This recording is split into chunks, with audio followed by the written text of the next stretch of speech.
Evening, everybody. Can I just do a quick check, as always? If you can hear me and the sound's okay, can you just let me know in the chat box, please?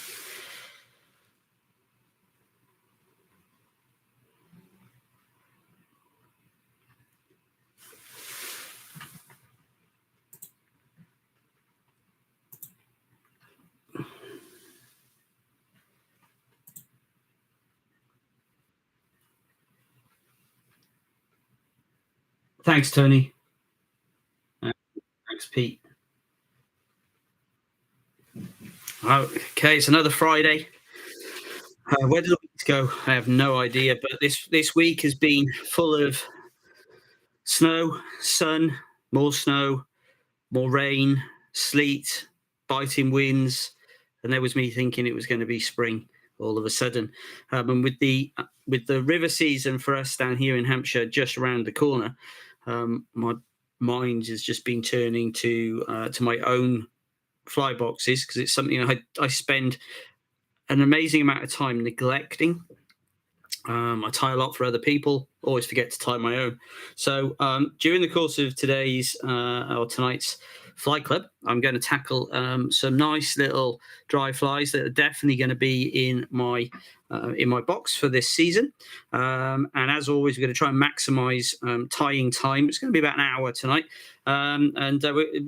We've got a pattern like the one in front of us here, which is a Crippled Mayfly, because I can't resist the Mayfly. And a nice little Crippled Mayfly there for us. We're also going to look at another pattern, which is sort of a play on Wolfen and Adams.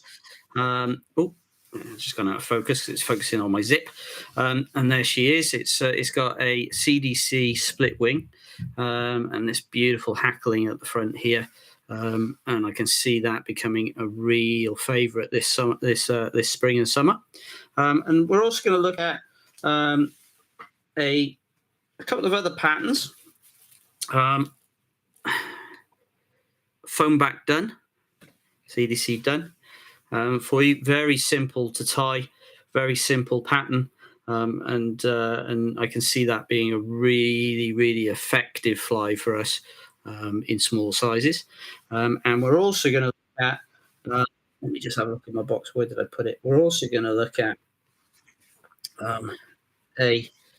another Dun pattern, another CDC Dun pattern, but without the foam this time.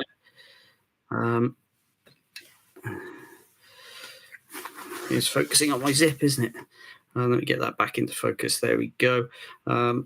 Here, so minimum on some of these, minimum number of components, but the techniques running all the way through are very, very, very, very similar. As always, chuck stuff up into the chat. I'm not going to keep stopping and checking them, but if anybody wants to answer or refer back to stuff, absolutely great. Let's get started. I'm going to start off this evening with a very simple, with that simple CDC Dun. I'm going to do these on a size 12 hook. Now, normally I put these onto, I was tying these on 14s for us down here. Oh man, it's really not liking the focus today. I thought I got past that. Let's just adjust the camera. Just move that out. It might just be me. It might just like focusing on me. There we go. We got the focus back. Right. Okay. So these are just some size 12 dry fly hooks I had in my drawer of hook delights. Size 12. These Drennans. It's a barbed hook, but it gives me a lot of space to play with on the shank on this as well. So for this particular pattern, I am going to tie it with. Let me just find the original one. I'm going to tie it with brown pre-waxed spider thread. But I am just going to put a little bit of wax on it just to start, just so it binds down on any CDC that I put on. I'm just going to start, as always, with a little gap just before the eye. Not too far from these ones.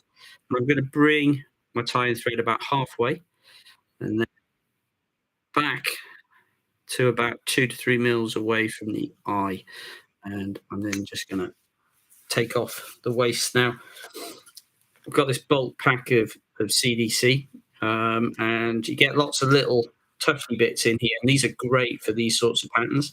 I'm just going to select 3 or 4, I think maybe 4, because they're not particularly bulky and bushy. These they're quite sparse, and I want it to make sure that it's going to float up in the surface. Remember, this is a sort of a Dun pattern, so it's just as it's hatched, just as its wings are unfolding, and just before it's about to take off. So I'm going to line the tips up, and I'm going to place them just over the eye, longer than I need. I'm sort of looking for them to be about the length of the overall body in the end. Um, so I'm going to pinch grip and just tighten down. That's where the wax really comes into play. And then just take a moment just to check that they are where I want them to be. There we go. And that's a little bit long, but you can have them long. I'm just going to shorten them up just a little bit. But I don't want them to act as a sail, you see, or to start twisting my leader. And then I'm just going to tighten down with a few wraps. There we go. Just have another quick little check, and then come in with my scissors, an angled cut down the body, so that I get a nice taper. There we go. Get rid of the waste ends, and now I can spend a little bit of time just tidying up. And there, tidy that up. We get this nice little taper here. So if you're going to do a yellow owl or any sort of shuttlecock, this is exactly the same process to follow. And for the tail on this particular fly, I'm going to use some Coq de Leon, which I had about 5 minutes ago. I now can't see. It keeps falling on the floor. So I'm just going to reach behind me and grab. So this is a whiting Coq de Leon tailing pack. I'm just going to find a suitable feather. It's a medium pardo, so it's got some nice barring on it. There she is, that beautiful barring. I can get rid of all of these fluffy bits off the end. It just makes it easier to remove sections from this lower end, and that's what I'm looking for. And I'm going to take a pinch. Yep. I'm going to pull them out at 90 degrees to the stem, so that the tips are all lined up. I'm going to hold them, just give them a pinch off, and then I'm going to offer them up on top. Give them a little roll in my fingers, offer them up on top. Now, I quite like a long tail, as many of you know, and we all know that olives and the mayfly, they're all part of the Ephemeroptera family. So ultimately, they've all got fairly long tails. So I'm just going to bind that down with 2 turns. You might get the odd bit like I've got here that just doesn't want to play ball. So I'm just going to take a moment to adjust it. And when I'm happy, I'm then just going to take my thread down so it's in line. Or in the case of this particular hook, it's got this very old style bend in the hook here, very Captain Hamilton like. So ultimately, I'm going to stop just at the curve, and then I'm just going to bring it back up, and then very carefully just bind down over the top till I get to the point where I just finished with the CDC. So they're joining up, and I'm going to come in with my scissors, and then another little angle cut, and bind everything down. And then literally, I'm just going to tidy up the body now. It's going to have thread body. I'm not going to do anything to it. Nice thread body. a bit of wax just to get it to bind all together, and bring it up to about 2 mils just behind the CDC feather. Now you can use whatever dubbing you like. Squirrel would be great, something spiky. I'm going to revert back to my trout stalker, Andrew Scruffy dubbing. I'm going to use my favourite, the olive, just cause. I just want a little pinch of dubbing um, to imitate the thorax. I'm just going to dub that onto my thread, which I pre-waxed just now as well. And then I'm just going to build up a little thorax behind the CDC. Now you'll notice that I've not pushed the CDC up. I'm going to do that in a second. Now I don't do that because I find it just gets in the way otherwise. So I'm just going to pull that back. I've got this little space here. I'm just going to put a little thread down just behind it, just to cock it up just ever so slightly, just to lift it. Then I'm going to take another tiny little pinch of Applebee olive, dub it onto my thread, slide it up. I've got a little bit more than I need there, but never mind. Put a couple of turns in the front, a couple more turns there, and I'm going to come back and put another 2 turns just in the front, just to lift that wing in a Dun style. And then I'm just going to hold everything back, one, and build up a little head. I left enough room there.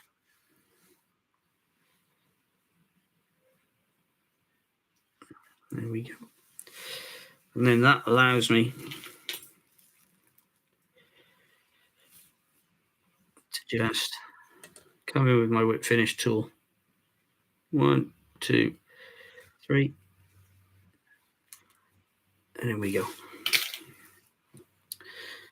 And I can just nip that off with my scalpel.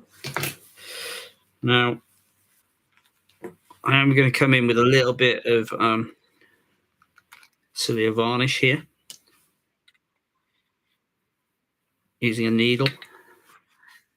And I'm just going to pull everything back. I'm just going to run the needle just over that head. Give it an opportunity to sink in, make sure it doesn't go into the CDC.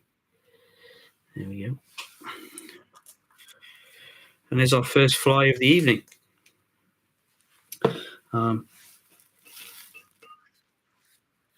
What we can also do is just give it a little tease out like this.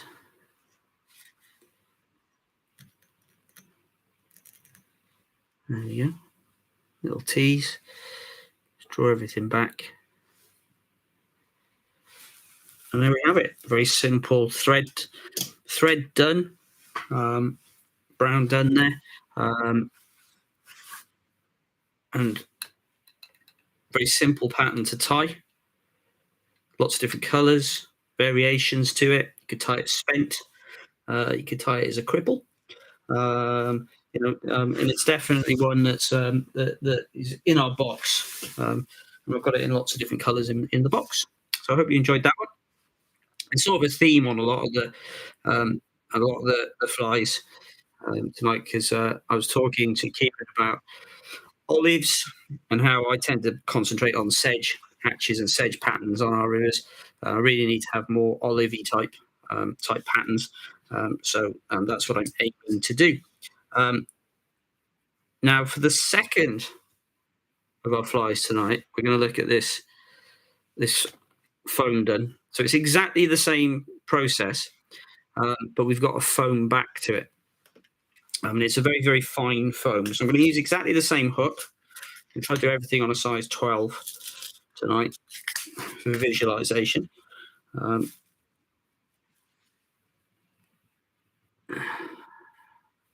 we go. That's in place. And I'm going to swap now and use some olive UTC thread, so 70 denier, because I want it to be able to lay very flat to cover any imperfections here. We're going to follow exactly the same process. So just come in just behind the eye, and I'm going to run my tie-in thread about halfway. I'm going to bring it back to about 2 mils behind the eye. Find that big box of CDC, and I'm going to pull out 4 nice little CDC plumes. It's worth just having a check on them, because some of the ones I pulled out earlier when I was tying just happened to have, they were a bit too shiny and a bit too silky. They weren't, I suppose, if I refer to them as sort of like baby feathers, because I always think of these as like baby down feathers, they looked far more advanced as feathers, and they're pretty unusable. Couldn't get that out. Unusable for what I wanted. So just be careful when looking through. I really need to sit down with that box and just sort it. So I've got different sizes, but I haven't done that yet. So I've paired them up. I've got all the tips together. And I'm going to bring those over the front, making sure they don't spin. So pinch, wrap, pull tight, put a second in, just hold, check, and then adjust for length. Don't worry if you pull them too far, just start again, just take unwind, set them back up again. Just have a little adjust. Just thinking about where they are. I don't want them to look too small. So they've got sizable wings, and I'm going to bind down to about halfway. There we go.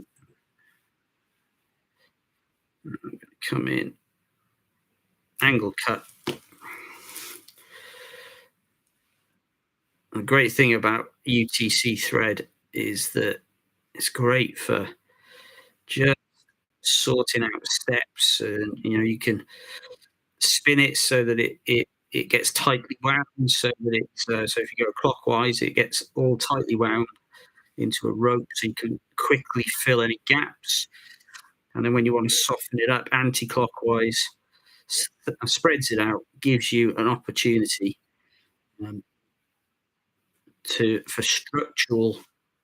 When you're looking at it, you get that shiny surface. So I'm just spinning it anti-clockwise now. You can visually see it just starting to spread and lay flat, and bring it all the way back down. Now on this fly, we've got a brown tail here, and I'm literally just going to use. There it is. Literally just going to use some of this lovely. It's off a ginger cock hackle, but these are the big hackles at the back that I don't use very often. And I'm just going to take a small pinch of those, and as always, pull it out to 90 degrees. Get those tail ends as aligned. Hold, pinch. I'm just going to lay it sideways on. Pinch, wrap to hold it in place onto the top of my hook. It's quite a nice length already, so I can tighten up on that. Yep. And then just going to take my thread up, and I'm not cutting anything yet, because I want to get it all the way so that the step where the CDC has been cut and where the tail has been cut meet, so that I can really get that nice taper.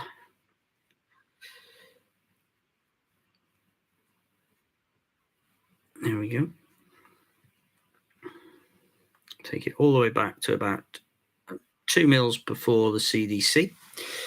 And the foam that I'm going to use is this 0.5 mil sheet foam. Sheet foam, 0.5 millimeter sheet foam. It's very thin. This one's a chartreuse color. I literally picked it up like I often do when I'm late at night, sat with the iPads, and I found it in a sale, and I thought, oh, I might be able to use that one day. So bought it, and now I'm using it. So obviously, I knew what I was doing. So what I'm going to do, I've cut a little diagonal, and I'm just going to place the tip of that just on the end of my tie thread. I'm going to hold it down, come in with 3 open turns, and I'm just going to check that I've got it along the back and it hasn't spun around. And then with very open turns, but I'm just going to pull the foam ever so slightly, give it a bit of a stretch. I'm going to take my tying thread all the way back to the base of the tail and put a final one in at the base of the tail. And then in those sections that are left upright, I'm just going to tie those down. They could leave it like that. This is where I'm going to spin my tying thread anti-clockwise to flatten it out. Because I really want to get a nice, silky smooth underbody. I'm just going to take my time, just running my thread down and then back up so I can cover every bit. Give it another little spin.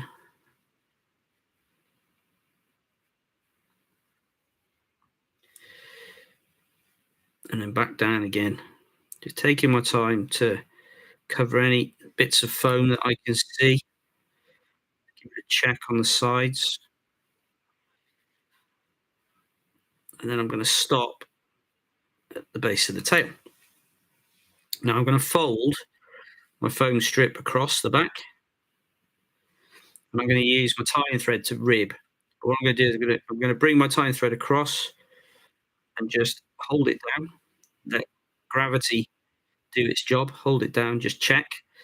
Pull my foam and stretch it a little bit. Come across, drop my second one in. Just give it a adjust. Third, give it a little bit of an adjustment. A fourth. Now we're almost at the CDC, so I can put a fifth on top of the fourth and the sixth. And we've got the back. Oh, on my zip again. We've got the back of our foam done in place. And I'm just going to come in with my scissors, tip of my scissors, and just gently just nip that off. And then use the thread just to cover that up. Now, exactly the same as with the other done. I'm going to go back to my scruffy dubbing for my thorax, but I'm going to use the caddis green. There it is. Yeah. Just to keep the theme. Can, of course, use any color you like. I was sort of thinking with the chartreuse that it might act as a visual sighter in the water.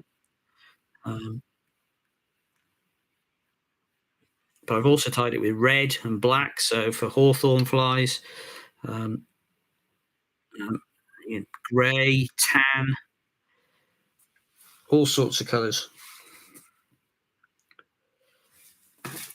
I'm just gonna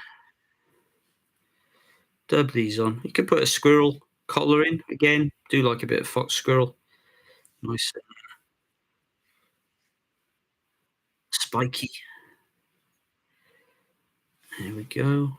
I've got that bit just in front of the CDC.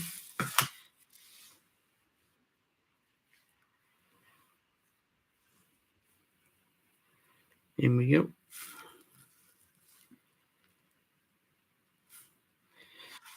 I'm just going to lift up, boom, boom, couple of turns, 3, finish just here at the back, and then come in and then form my head.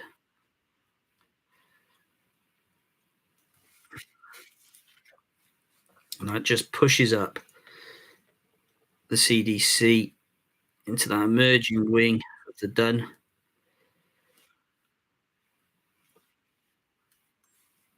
There we go. In we come. Now I've used the softer tail fibers here so that it would sit in the water more at this angle, to make it really look like it's only just reached that stage where where it's shed its nymphal stage. And we're now, it's there. It's going to be resting in the surface, just ready to take off. I'm just looking for my dubbing brush, and just give it a little brush back in the direction of the body. Don't be too vigorous because the foam is prone to, if you're really vigorous, it will just start to misshape and rip. Let's give those a. Out we go. And there we have it. So we got our foam back done, ready to hit the water with.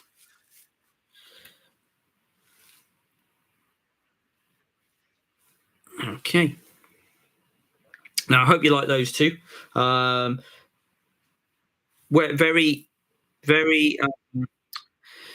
similar methodology in the tying techniques, and I think we found that in all the weeks we've been doing this, that there's similar techniques running all the way through it. The next fly we're going to tie is one that is sort of that play on the Adams and the Wolf style here, and I tied this one up today with just thinking through what I wanted to achieve on the water, and all of these materials just jumped out at me. So I thought, okay, we'll put all this together, and it's come out really well. Um, and I can really imagine it fishing really well on the itching. Um, so I'm going to go for the size 12. The one I've just put up is in a size 14, and I can see that there's lots of questions about what sizes I'd normally fish these in. Anything from a 12 to a 16. Um, um, Definitely. We do fish 18s and 20s on the river. I do have some even smaller than that. I think I've got some 28s, some 32s, but very rarely do they come out of the box. But generally, 12s to 16s are my main go-tos. Now, for this particular one, I'm going to use the copper nano silk again, because I want the coloration on the underbody. I'll explain that in a moment. So I'm just going to give that a wax because it's very shiny and it will slip. For this one, I'm going to give myself a 2 mil gap at the front. So that's my guide. So I'm not going to crowd that particular eye. And I'm going to do exactly the same. I'm going to bring it in about halfway and then bring my tying thread up, but I'm not going to bring it so far forward as I did with the Dun patterns. I'm going to bring it back to about 2/3 of the way. And I'm just going to take the waste off. And again, CDC features prominently in the patterns today. I'm going to take 4 CDC plumes, preferably ones that aren't ragged at one end or kinked. Just not that it'll change the way the fish don't care, but just doesn't look right. So I'm just going to take out. This is what I mean about sorting through these. If you get an opportunity, there's 2, 3, and then 4. In they go. I'm going to grab my 4 plumes. There they are. There's a reason I'm using 4 because we're going to split the wing on this. We're going to have 2 on one side and 2 on the other. Right at the beginning of this year's Fly Club episodes, I was asked to do more winging. This is an easy or straightforward way to win. I've lined the tips up, a bit more wax, and I'm gonna line them up on the top like we've done before. Pinch down, up, holding them onto the top of the shank. Put a second turn in. We're just gonna look at the length here. Now, that's slightly too long for me, so I'm just gonna pull it back ever so slightly. So it's about the length of the body. You can have them longer, but I do find that what happens is they act a bit like a sail when they're on the water, and it'll start to drift and kite where you don't want it to. Tighten up, bind everything down as we've done before. There we go. And come in and take out those sections there. And then tidy that up.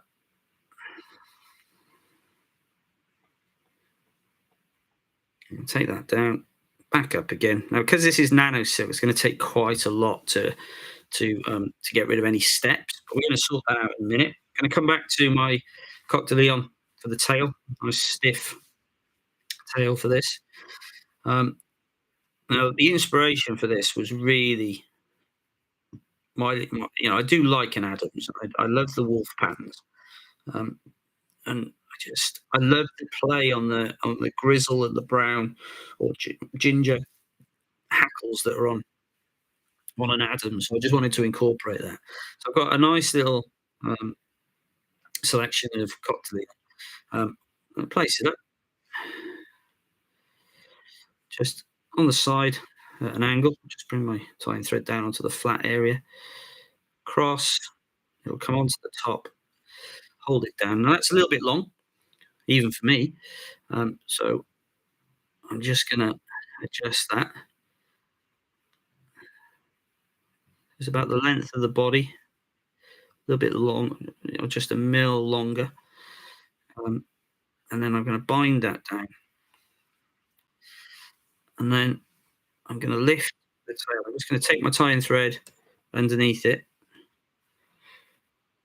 Just give it a pull, which will just knock it up and split them a little bit. And then I'm gonna come up and use the waist end of the Coq de Leon just to fill in that step that we had forming in the underbody. Nip that off. And then take a little bit of time just to tidy all this up.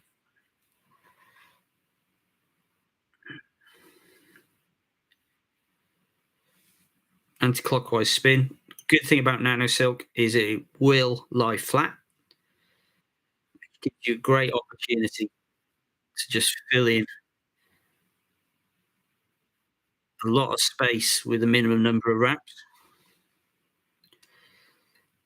And it also means it's really good for split thread. Bring that all the way back down again. Get this beautiful coppery color, which we're going to take advantage of in a moment.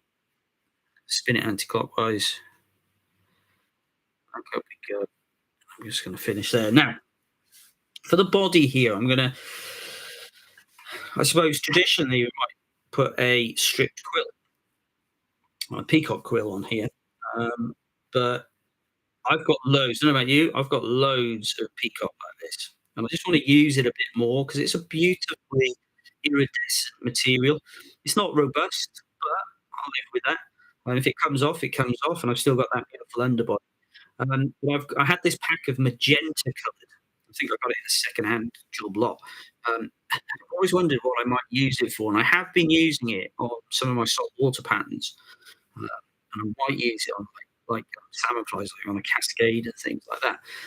But I'm going to take one pearl, and I'm just going to nip off the very thin tip because they do have a tendency to break on me. And I'm going to tie that in just along the side of the body, and it's really important that you keep your tying thread flat because you want to keep that beautiful copper colouring underneath. Take it all the way to the back and then wind it all the way up. Now, what is very hard to show you on this side is that if I wasn't keeping the nano silk flat, I would end up I would end up with lots of bits of the peacock herl poking out all over the place. I don't really want that. It wouldn't hurt, but I don't want it. To take my tying thread all the way back up, so it's about 2 mils away from the CDC. I'm going to take my peacock and I'm going to rib all the way along, and I'm going to leave about a millimetre between each turn. To make it a bit more robust, what we could do is we could counter rib it with some very fine wire or some mono. Um, that would make it more robust. But you can see that we've sort of got a um, bias effect, but just using the hook. I'm just going to come in, rip that off. Now, my aim for this is that when it's in the water, is that it will lie flat, give sort of the it's a bit like pseudo hackle and things like that in the water. It just gives that um, sort of the what's the word I'm looking for? It would give the illusion um, of segmentation on the body. Just going to take my tying thread up, and there we go. So we're in so far. So we've got the main bit. Now for this next bit, I'm going to go to these beautiful feathers. So I've got a grizzle saddle. And when I started today, this was about I reckon this had to be about 2.5 feet long, and I've used them all up today. So, and I think I tied about 15, 16 flies from one feather. So, in terms of feathers, if there's one thing you're going to spend money on, buy really good quality hackle. It will last you forever. Um, you know, buy a full saddle, unless you're tying profusely, it really is going to outlast you probably and myself. And it's always good to have something that you can possibly split capes with and share. Great. So I'm just gonna I've taken off the end. I've put in my little step because the nano silk is particularly shiny. It's very easy for these hackles to pull out at the base, which is really, really upsetting when you spent ages putting it in. I'm just gonna tie that down. That shouldn't go anywhere. I haven't done anything with the front section yet, because the next stage, I lost my cape, is I'm going to come in with a nice brown. So this is where the Adams inspiration comes in. I just need to find myself the right size hackle. There we go. Hackle gauge is really useful when you're first starting out with these, just to check. Sort of got it down to a fine art these days. But they do surprise me sometimes. You pull it off and you think, hang on, that's a lot longer than I thought it was. So I pulled out the fibres. I'm going to come in my scissors, cut my little comb or ladder like that.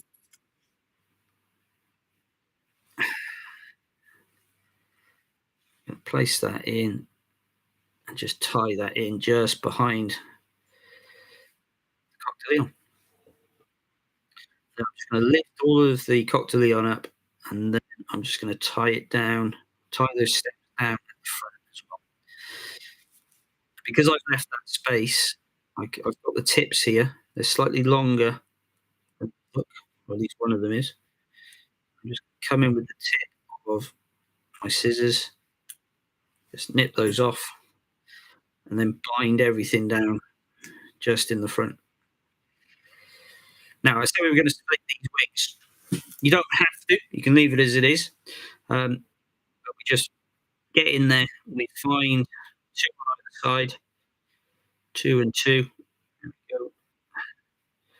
It's so bushy anyway. Two and two. Just give them a pull, and then I'm just going to put one turn into the middle, and then reverse it on the other side. And literally, that is all I'm going to do, and then pull them all back. I find that life is a little bit too short to spend ages trying to separate them out massively because CDC is just so bushy anyway. And by the time we've put the hackle in, it's going to push them all together anyway. And what I'm going to do is going to come in and I'm going to start with grizzled hackle, and I'm going to put a turn at the back. There we go. Two, so three turns behind the coq de leon. And I'm just going to pull it all back, and I'm going to put. Well, I'm hoping to get four turns. Two, three, and there's my fourth. And just lock that down with my tying thread. Two. I'm going to leave that there for the moment. Just have a quick little check, make sure everything's where it is, and then just pull everything back. I'm just going to put a couple of little extra locking turns in.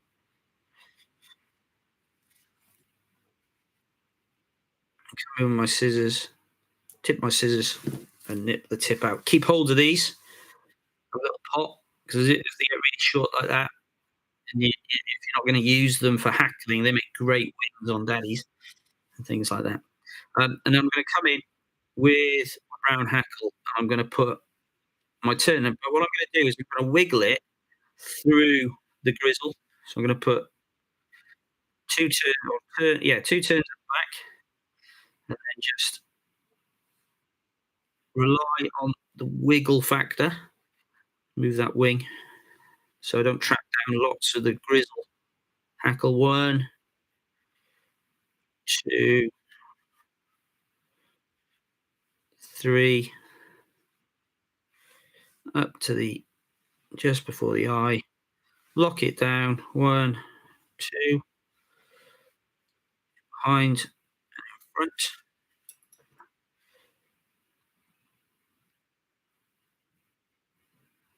Nip it off. Then just wet my fingers ever so slightly. Just draw everything back. And in that little space that I've got just at the front, I'm just going to go over those cut sections. Just build up a nice little flat, silky looking head just at the front.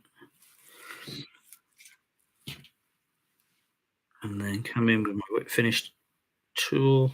One, two, three, four. Here we go. Just give it a little push like that. In we go there. Just going to take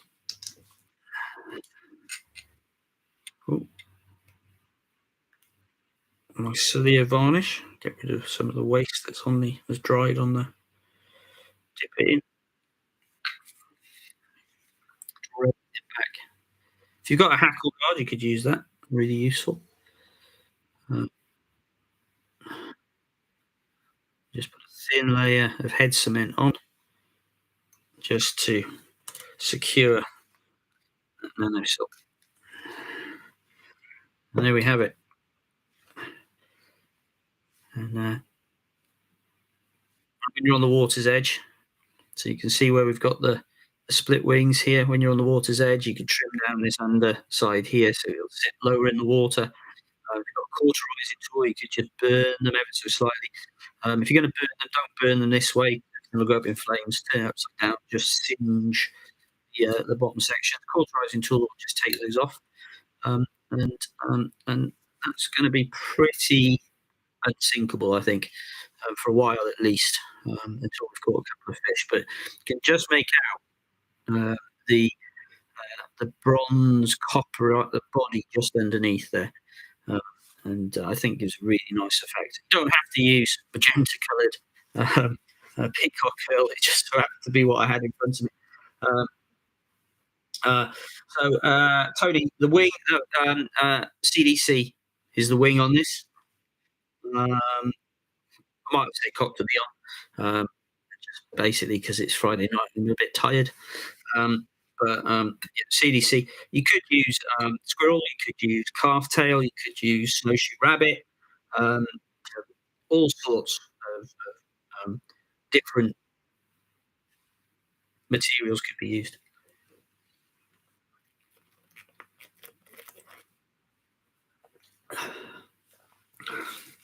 So let's have a look. Where Valley fly dressers? 2 questions, Mark. Do you ever wind the peacock herl around the thread?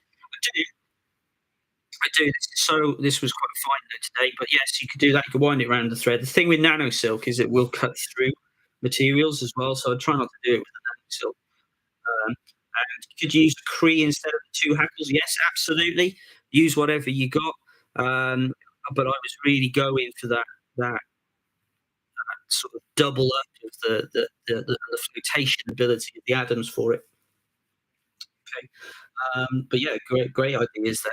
So there's 3 of our patterns today. So let's just have a quick recap about what it is we've done. We had our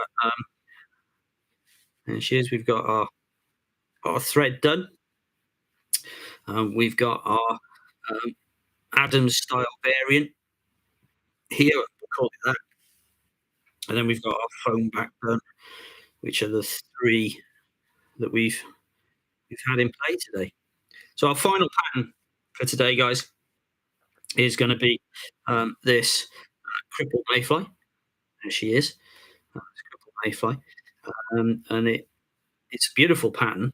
And it's tied on a mayfly hook. You don't need to tie it on a mayfly hook.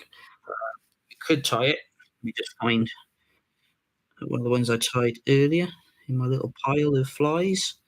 There we go. This was on a size 16 standard standard hook. So it doesn't have to be a massive mayfly. You can see how much bigger that is in relative terms. It doesn't have to be, but I just thought I'd tie it on a slightly bigger hook for tonight. I quite like the effect that we get, and we'll get onto that one. So for this particular pattern, let me just find what I've done with hooks. They're here somewhere. I had this packet, these really old partridge hooks. These were mayfly hooks. Again, I think I got them in a second-hand lot. But what I really like is these were inspected by Judy. I don't know who Judy is, but she must have really done her job. So in here, I've got these mayfly hooks. Now, the interesting thing about these is their shape. If I hold it up to the camera there, you can see how offset that is. And that's a purposeful offsetting of the hook. And which does make it a bit more challenging to tie on. When you put it in, it kinks it. So I promise you, when I put this into my vise, right, that it is flat and straight. Okay, so there we go. It just doesn't look it from my angle here. So just give it a little. We've got this beautifully nice long shank area here. It's got a traditional up eye. I don't get bogged down with that. The old traditional up eyes, there's no real difference as far as I'm concerned in terms of fishing with a down eye compared to an up eye. It's just what they were tied on many years ago. And the thread I'm going to use here is my waxed spider thread from Semperfly, and I'm going to put some wax on to start. And then I'm going to come in. I'm going to leave about 2 Mills before the eye, and I'm gonna bring this thread all the way down. So it's on this particular shape here. I can't bring it all the way down to the barb, because that'll take it past the curve. So I'm gonna take it about halfway between the point and the barb, and I'm just gonna move it up like that. Now for the tail for this, I used, if I can find it, this right now. I'm gonna go back to. Oh no, that's a black one. Didn't want that. Oh, there she is. She's hiding. I'm going to go back to that that tailing feather I was using. Just like the effect and the colour of it, to be fair, and it's a bit softer. I want it just to sit in the water, and it's going to be quite a long tail. And the mayfly can have two, three tails, so we always put more on, don't we? But try not to put too many. And again, I've levelled out points, and bit with this particular feather is I've got this black section here, and I found that's a really good guide for the length for the mayfly. Hold it in place, just pinch, grip, hold it in place on the top. Second, let me get that nice tailing effect there. And I'm just going to come in and just put a little turn underneath just to push it up.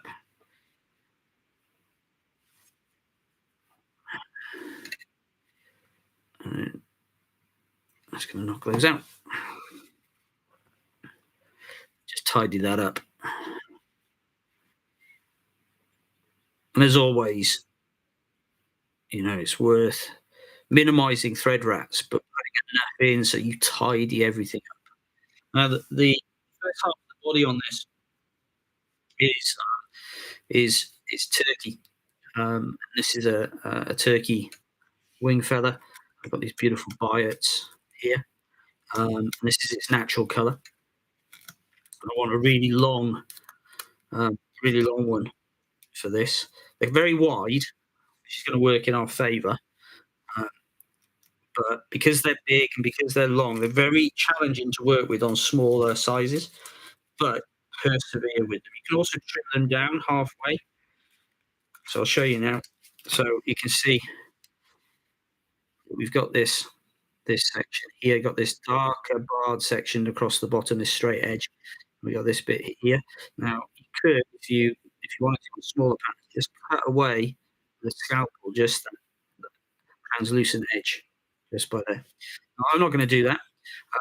I'm going to come in with my biot with that dark flat edge pointing towards the bend of the hook, and I'm going to tie it in just at the tip and bring my tying thread. Now I'm not going to come all the way down to the base of the tail. I want to leave myself a bit of space because I want to be able to turn and bend the biot without breaking it. And then I'm just going to bring my tying thread all the way up. And I'm actually going to bring it quite far up, far further than I need to. Now, best thing with these is to use a pair of good quality hackle pliers. I got these spring-loaded ones, which are great for biots. So I'm just going to attach the end of the biot in there. And it's very tempting to pull really hard, but let gravity do the work. So just position, get it so that it's going in the direction you want it to. The flat edge, just check on that. Yep, there we go. The flat edge, I'm going to keep on the leading side each time. So as I put my turn in, I can then start to move it up the body. And I've got a bit of space, and I'm not making full touch-in turns here. I get this segmentation. Just take your time. I'm going to go as far as I can up the body.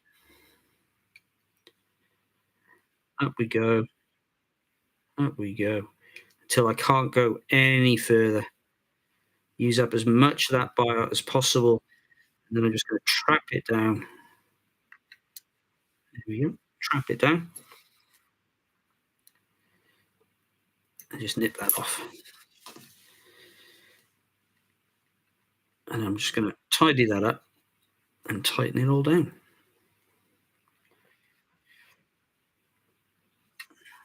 So we've got our biote body in, and just in this beautiful segmentation that you can see. And what I am going to do on this one is I'm just going to put a tiny, tiny little bit of dubbing just at the end.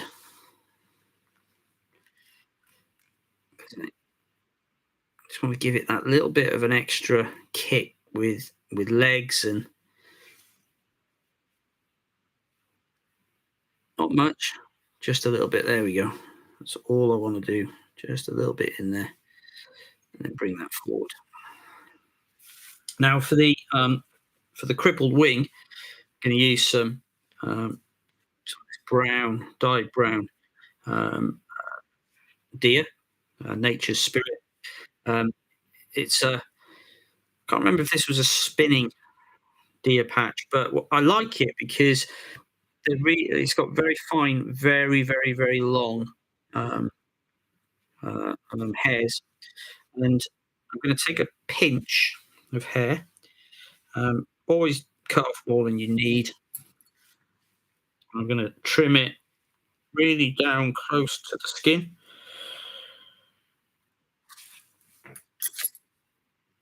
I've got quite a lot there. I'm going to have loads of fluffy under hair, which I'm just going to tease out. And then I'm just going to hold it at the cut end there and just pull at the other end to take out any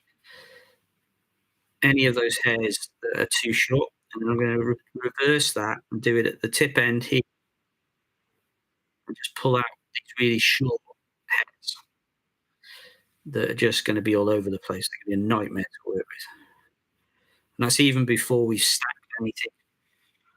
I'm going to take my hair stacker. Once I'm happy with that, I'm just going to drop them in.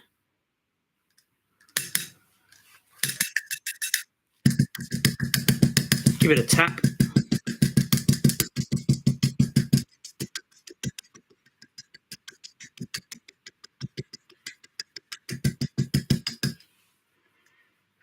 And then I've got all my tips nicely aligned. I'll take those out with a pinch.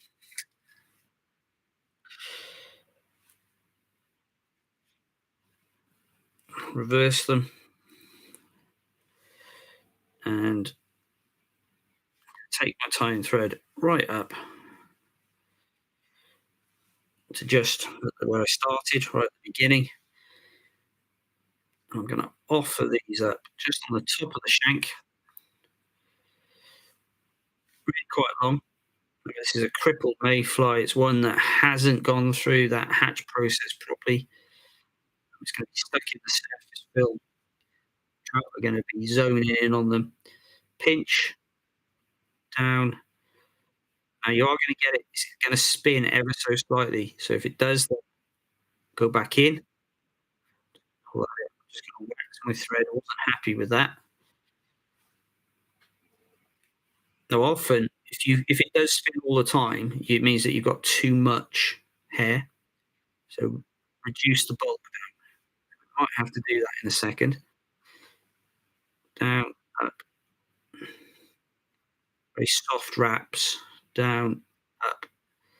And give it a pull. And then take a moment just to position it on the top.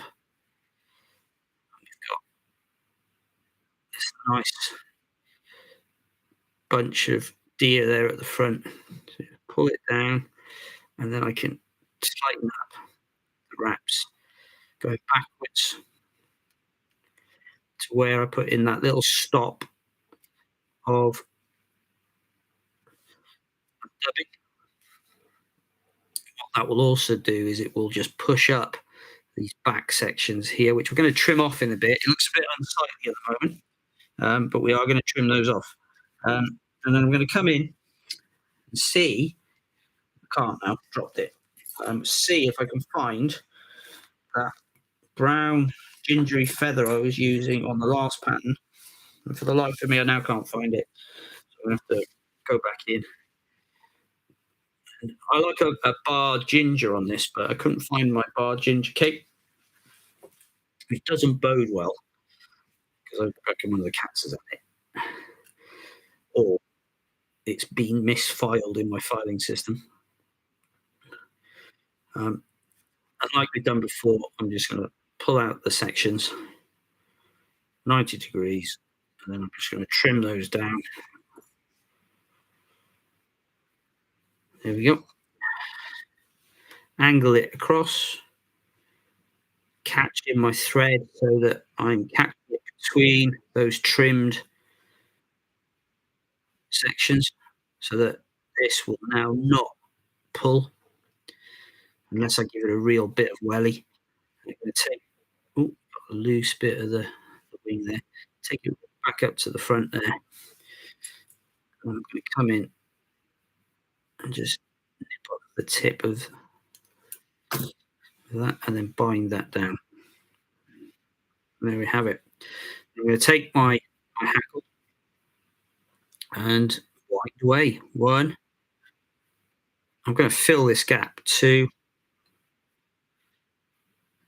3, 4. Probably get about 5, if not 6 turns, which is about all you need.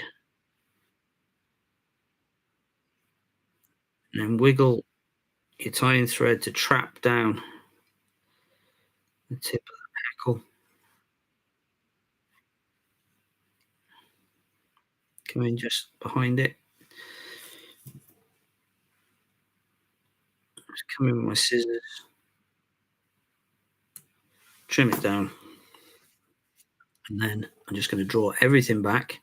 And you can see that gap that I left at the front, more than enough now. Just build up a little thread down just behind the crippled wing. You don't want it to lift it too far, but it gives it just that look of it. That I almost made it look. And then I'm going to come in. 1, 2, 3, 4.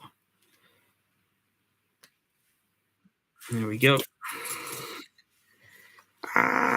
Don't do that. Don't drop a scalpel into your own hand. That hurts.